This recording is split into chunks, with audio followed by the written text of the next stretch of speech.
El tema, como ya está mencionado, hacia una ética del Antiguo Testamento, un desafío exegético e intercultural. Mi primer punto es el siguiente: la pluralidad canónica y la moral autónoma. Entonces, la pluralidad canónica es decir que la Biblia no es una entidad única, sino hay muchos matices, y al otro lado la moral autónoma. Dar una conferencia acerca de la ética del Antiguo Testamento en Bolivia, en un congreso acerca del tema de la interculturalidad, parece a primera vista quizás algo fuera de lugar.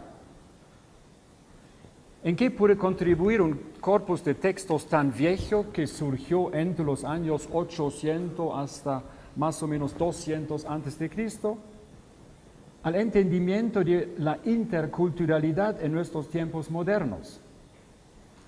La respuesta es, mi respuesta es, este tema, mi tema, puede hacer más amplia la perspectiva y muestra que la interculturalidad y la internacionalidad no son solo fenómenos de la época moderna, sino también llegan hasta los inicios de la historia cultural.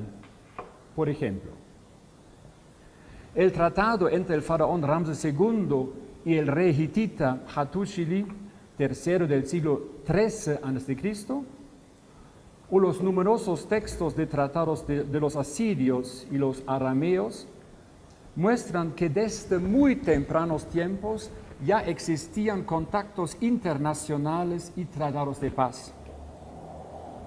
En el mundo del Antiguo Testamento y del Medio Oriente, al cual pertenece el Israel bíblico, las fronteras territoriales no eran fronteras culturales, como hoy día.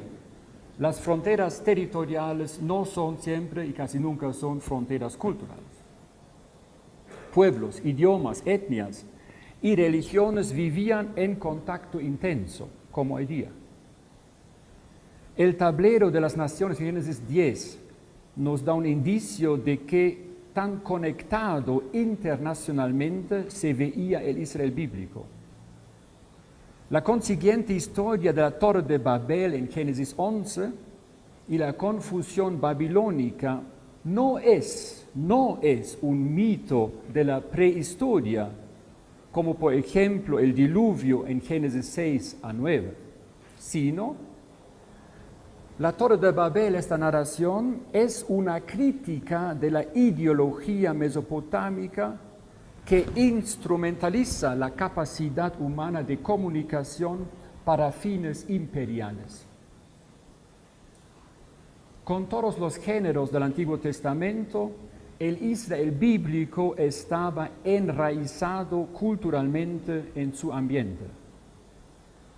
Esto vale para los textos jurídicos. Las leyes mosaicas tienen su base en los compendios jurídicos del mundo medio oriental antiguo. Esto vale para los mitos, como por ejemplo el del paraíso, la búsqueda de la vida eterna y el diluvio, si compare la epopeya de Gilgamesh, Enuma Elish, epopeya de Atrahasis. Pero también los textos de sabiduría que tratan la pregunta del sufrimiento, ver el libro de Job y la narración mesopotámica de Lutlul Bel-Nemeki. Asimismo, fue el profetismo un fenómeno del Medio Oriente antiguo, por ejemplo, las famosas profecías de Mari. De tal manera que los profetas del Antiguo Testamento no se pueden considerar como un caso cultural particular. No existe ningún texto en el Antiguo Testamento que no tenga sus raíces culturales en su entorno.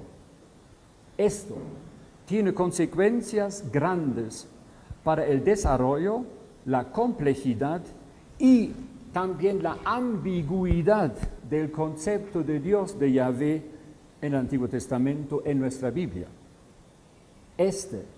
La divinidad y la imagen de Dios en el Antiguo Testamento está cargado tan internacional como también interculturalmente.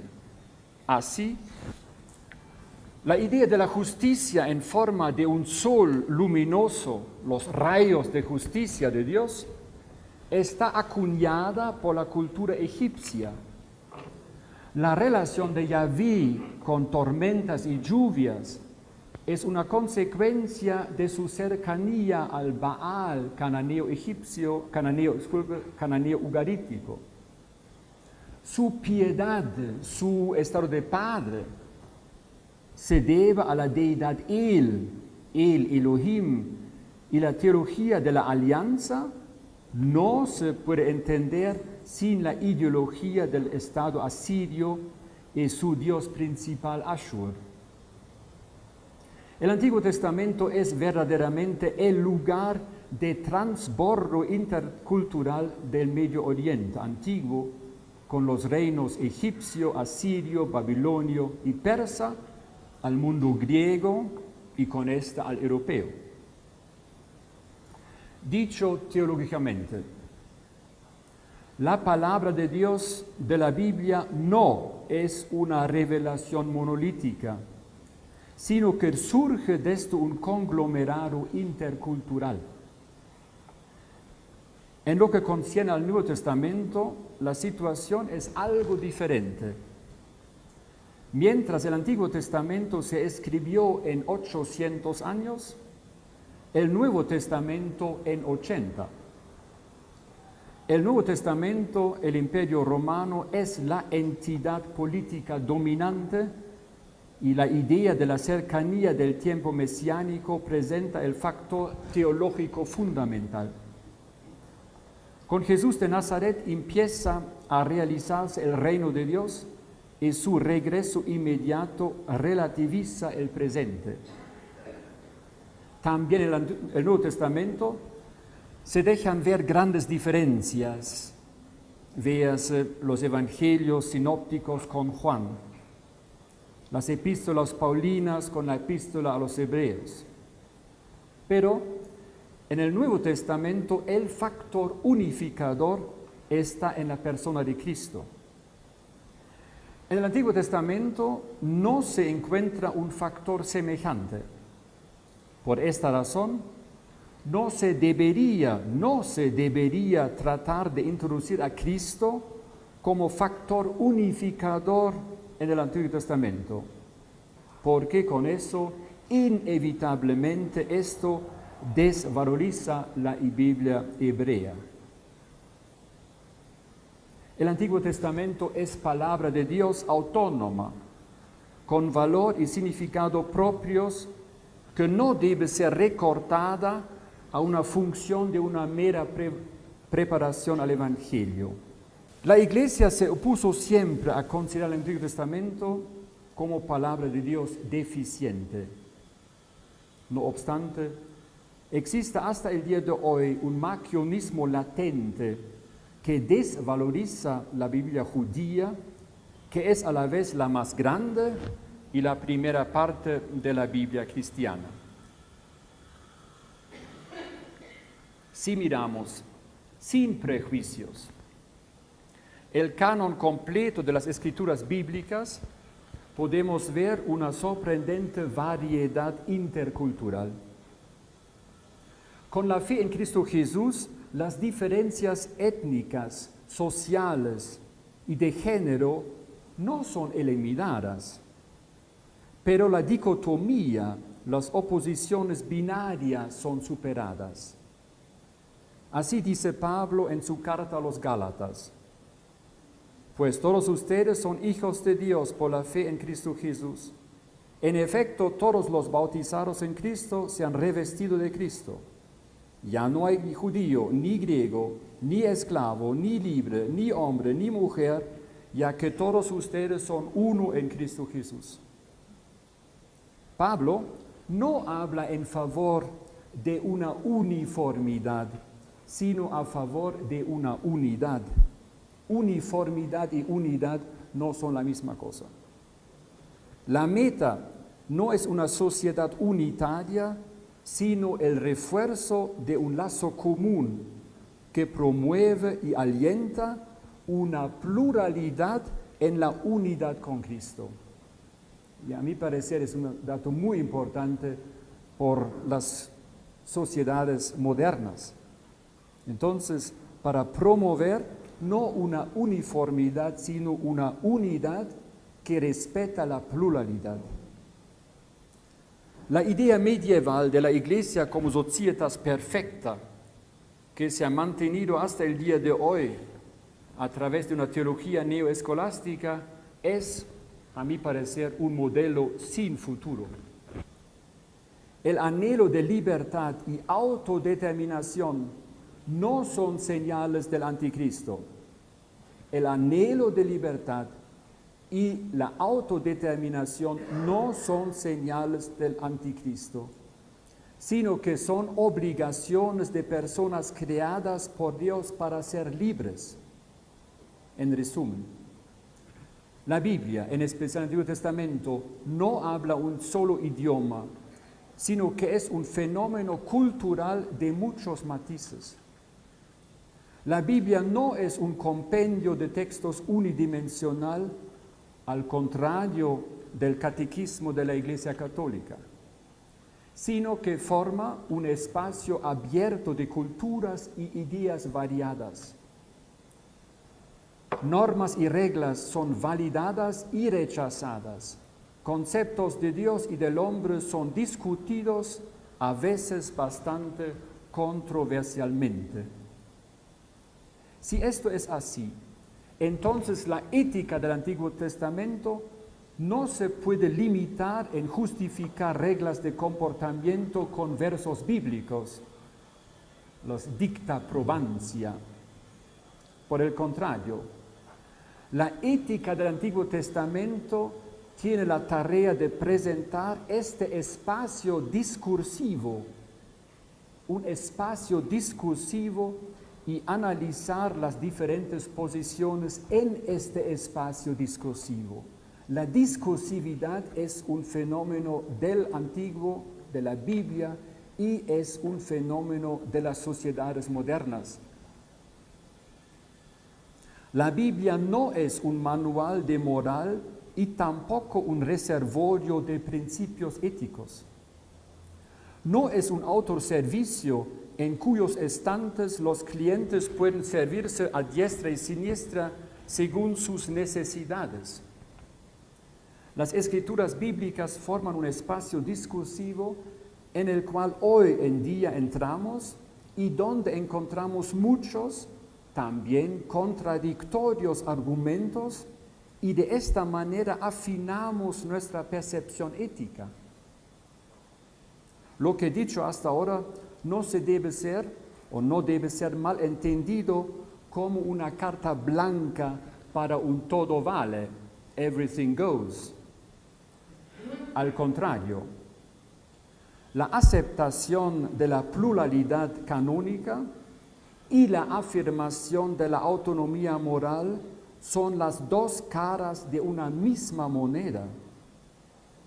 El cristiano y cada persona éticamente valiente lleva consigo la responsabilidad de convertir la propia libertad en la libertad del otro. La polifonía bíblica y la diversidad cultural en nuestros países no es una carga, sino un enriquecimiento. El teólogo recién fallecido de Münster, Thomas Pröpper, explica que la autonomía no significa otra cosa que la libertad es ley en sí misma. Es Thomas Pröpper. La libertad es ley en sí misma y se ha dado como tarea de cumplir. Segundo punto. El documento de la Pontificia Comisión Bíblica del 2008, Raíces bíblicas del comportamiento cristiano y esbozo de la ética del Antiguo Testamento. Entonces vamos a ver qué dice la Comisión Bíblica acerca de la ética del Antiguo Testamento. La Pontificia Comisión Bíblica publicó en 2008 el documento Biblia y Moral, en el cual se subraya el significado de las Escrituras Sagradas para la doctrina moral. No es de extrañar que el magisterio católico no se comprometa a la moral autónoma, pero sí cómo la Comisión Bíblica se refiere a textos bíblicos. En él, en este documento, introduce al inicio el término de moral revelada. Una vez más, la moral revelada. Cito, número 4. En un primer tiempo, la fidelidad al movimiento de fondo de la Escritura en su totalidad, introduciremos el concepto acaso desacostumbrado de moral revelada. Para nuestra exposición, dice este documento, es un concepto clave. Para llegar a hablar de moral revelada, conviene liberarse de algunos presupuestos corrientes, en tanto que se reduce la moral a un código de comportamiento individual y colectivo, a un conjunto de virtudes a practicar o también a los imperativos de una ley natural considerada universal, no se puede percibir suficientemente toda la especificidad, la bondad y la actualidad permanente de la moral bíblica. El teocentrismo, digo yo, del comportamiento cristiano está fuertemente marcado en este documento. La moral no se debe entender desde el punto de vista humano, sino desde el punto de vista divino. Pero ¿qué cosa es el punto de vista divino? Al final del documento, este concepto se repite con mucha claridad. Cito el número 156. El hecho de basar sobre la Sagrada Escritura el conjunto de nuestra reflexión invita a considerar la moral no ante todo desde el punto de vista del hombre, sino desde el punto de vista de Dios.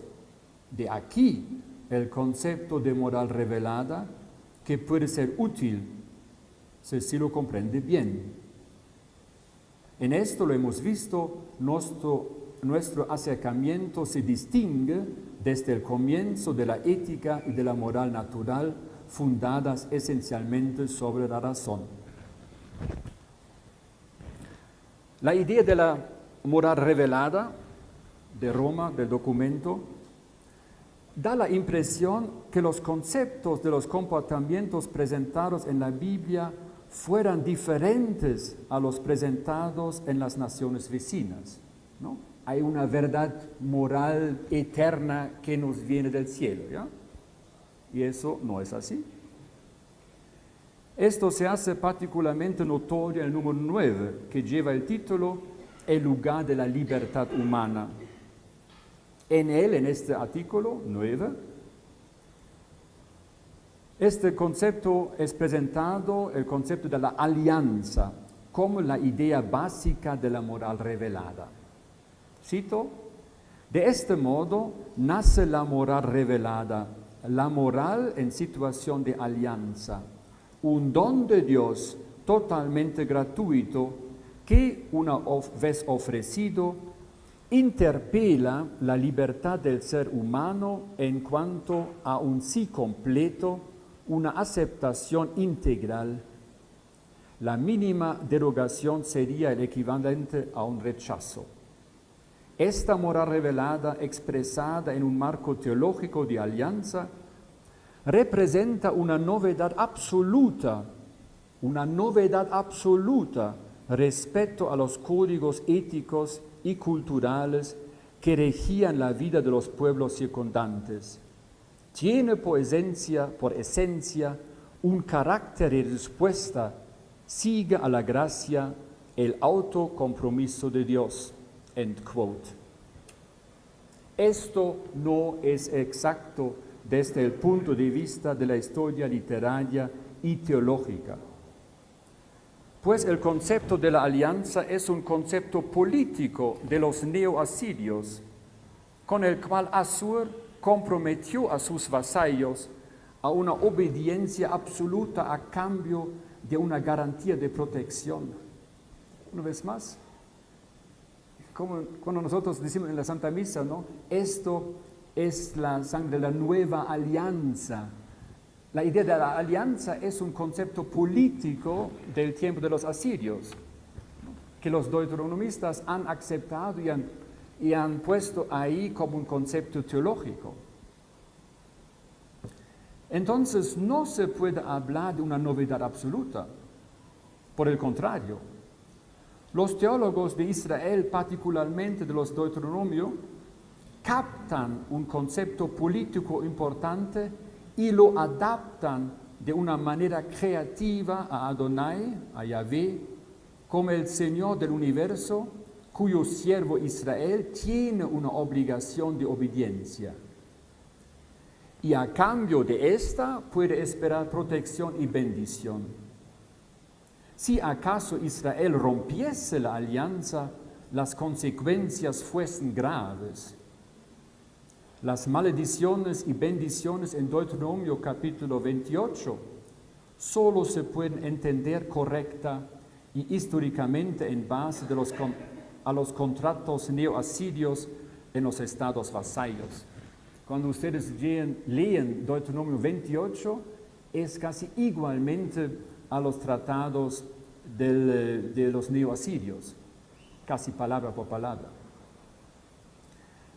El concepto de la moral revelada no puede entenderse sin selección y jerarquización, pues matar a pedradas, Deuteronomio 21, al hijo desobediente no puede ser la voluntad de Dios revelado, ¿oh? Según Éxodo 35, todo el que trabaja en el día de Shabbat será castigado con la muerte. ¿Es esto la moral revelada? El documento de la Comisión Bíblica se dio cuenta de esta problemática y trata de solucionarlo con una selección de pasajes que son dignos de tomarse en cuenta para una moral católica. En el número 21 se dice: la revelación de esta moral se verifica en un desarrollo gradual y en el diálogo con Dios y su pueblo. Por ello, la enseñanza moral de la Biblia no puede ser reducida únicamente a una serie de principios o a un código de leyes casuísticas. Los textos bíblicos no pueden ser tratados como páginas de un sistema moral. Deben ser vistos más bien de modo dinámico a la luz creciente de la revelación. Si es que hay un desarrollo dinámico de la reflexión ética, ¿y quién quería hoy dudar de eso? ¿Quién fija las normas para bueno y malo, correcto y incorrecto? ¿Quién decide entre lo culturalmente condicional y lo teológicamente incondicional? Cuando San Pablo dice que las mujeres deberían llevar la cabeza cubierta y si no lo quisieran, se deberían rapar la cabeza, es una afirmación culturalmente condicionada que no puede reclamar para sí ningún valor ni general ni eterno. No solo el Antiguo y el Nuevo Testamento, sino que también la teología de todos los siglos fue y es culturalmente condicionada y en suma medida dependiente de factores sociales y políticos. No hay ninguna teología fuera de los condicionamientos sociales, políticos y culturales. Tampoco la teología y las teologías de hoy. Echemos un vistazo para finalizar la segunda parte de mi exposición a los esbozos de la ética del Antiguo Testamento por mano de exégetas actuales. No hay muchos, y la mayoría son escritos por colegas protestantes. La ética más conocida del Antiguo Testamento de los últimos 20 años es el libro de Eckhart Otto del año 1994. Él, Eckhart Otto, prácticamente solo toca los textos legislativos del Antiguo Testamento porque en ellos están presentes de manera explícita las normas y preceptos de conducta. Él defiende esta reducción con la observación de que de otra manera solo se llegarían a sistematizaciones no históricas. Para Eckhart Otto, una ética del Antiguo Testamento no puede ser nunca prescriptiva, solo descriptiva. Para él solo que puede ser descriptiva ya que calca los desarrollos en el Antiguo Testamento. En su artículo publicado en la cuarta edición de la enciclopedia RGG en 99, Otto trata de enfocar todo el Antiguo Testamento bajo una perspectiva ética, a sabiendas que las escrituras son muy distintas entre sí. No obstante, Eckhart Otto trata casi como el documento de Roma, de descubrir una humanización que aumenta constantemente en este entreverado de distintas escrituras. Con el pasar de los siglos, el Antiguo Testamento ha desarrollado un mayor grado de esticidad. Bueno, dejamos esto. Es interesante observar que tanto la sistemática eclesiástica del documento romano como también el esquema del desarrollo histórico del exégeta protestante simplemente pasan por alto una gran parte del Antiguo Testamento. En ambos casos vale, lo que no está de acuerdo con el esquema se deja al lado. En contraste con esto, en la tercera y última parte de 4 minutos ahora, voy a mostrar que la importancia de las escrituras del Antiguo Testamento justamente mediante los textos oscuros. Entonces, ¿qué nos pueden decir los textos oscuros de una ética del Antiguo Testamento? O se dice, no, estos son satanic verses, dejamos al lado eso, ¿ya? Pintamos una linda ética que se humaniza a Cristo y nos llega a al cielo. Los textos oscuros, por ejemplo, hay bastante. Isaías 5, o mejor, Isaías 9. Por tanto, el Señor no tomará contentamiento en sus mancebos, ni de sus huérfanos y viudas tendrá misericordia. Dios que no tendrá misericordia. Isaías 13. Sus niños están estrellados delante de ellos, sus casas serán saqueadas y forzadas sus mujeres, etcétera, etcétera. Si es cierto que la idea de Dios es el criterio más importante de una ética, estos pasajes son entonces una gran carga, ya que en ellos se presenta la imagen de Dios de una manera tan oscura que hasta se puede decir que se desfigura. ¿Cómo puede ser la justicia la base del acto moral si ni siquiera Adonai se atiene a ella? O mejor dicho, recién lo hace después que Abraham lo exhorta a ello. Dice Abraham a Dios, lejos de ti el hacer tal, que hagas morir al justo con el impío, y que sea el justo tratado como el impío. Nunca tal hagas. El juez de toda la tierra no ha de hacer lo que es justo. Génesis 18. ¿Por qué deberíamos buscar la no violencia si Dios es capaz de cometer tan bárbaros actos de violencia? ¿Por qué debería ser la misericordia tal de la moral de los seres humanos dueños de la razón, si ni siquiera Adonai la tiene para con niños y viejos?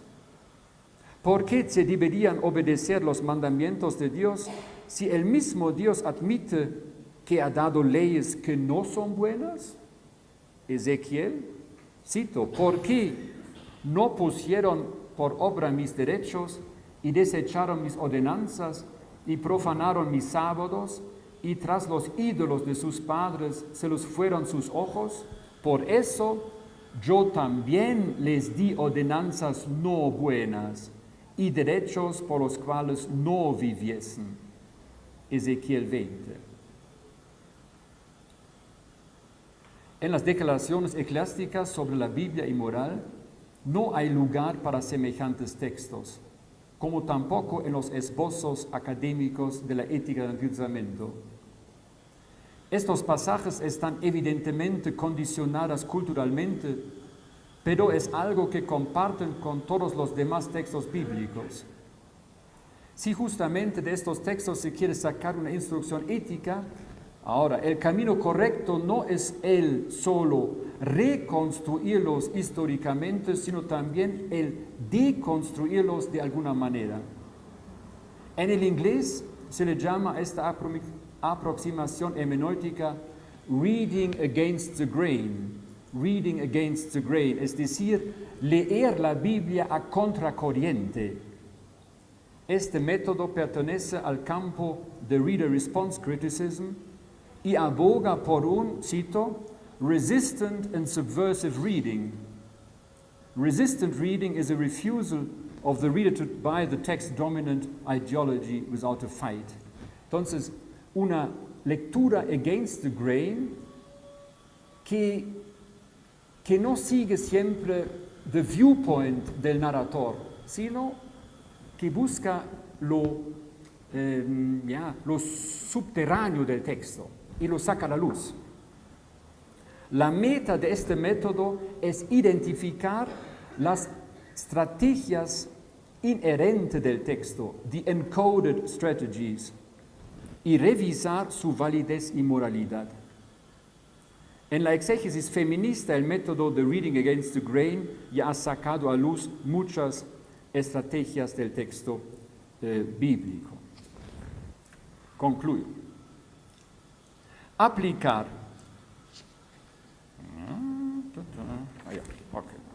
Vamos, ya. Aplicando al concepto de la deconstrucción, esto se llama deconstruction, no solamente una reconstrucción histórica, ¿no?, sino también una deconstrucción ideológica. Aplicando el concepto de la deconstrucción literaria a los textos de la violencia divina, tenemos que aceptar que la opinión generalizada que Yahvé siempre actúa con justicia y misericordia no cuadra con la Biblia. La ira y la negatividad forman parte del concepto bíblico de Dios. Si tomamos en cuenta este aspecto, la imagen de Dios se hace ambigua. Esta ambigüedad es el centro de mi exposición. Esta ambigüedad debería aumentar nuestro escepticismo con respecto a todas las autoridades que actúan con un poder incontrolado, sin límites y sin interposición de recursos. El descubrimiento de estructuras subliminales en las Sagradas Escrituras que glorifican la violencia llevan a agudizar la conciencia ética y reclama al exégeta crítico una postura crítica. El resultado no es un relativismo fácil, más bien lleva una mayor responsabilidad del individuo para decidirse por lo justo y lo bueno. La deconstrucción no elabora un nuevo canon de normas éticas, sino que descentraliza la ética, fortaleciendo al individuo con sus decisiones propias. La lectura ética de la Biblia no puede y no debe aceptar double standards, por un lado para Adonai y por otro lado para personas, pueblos y naciones. La deconstrucción literaria hace visible las ambigüedades y afila así la conciencia moral. No mostrar misericordia con los indefensos y desprotegidos o mandar a hacerlo es despreciable siempre y bajo cualquier condición. Si los textos oscuros del profetismo bíblico provocan semejante crítica sobre la falta de misericordia del Señor del universo, no puede haber poder terrenal alguno que se salve de recibir la misma crítica si es que perjudica y mata a personas indefensas en nombre de la justicia que sea. No puede haber una moral bíblica o cristiana que acepta algo en nombre de Dios que la razón moral niegue. La aceptación libre y racional de normas en la Biblia tiene que ir de mano con la resistencia igualmente libre y autónoma con normas equivocadas en ella.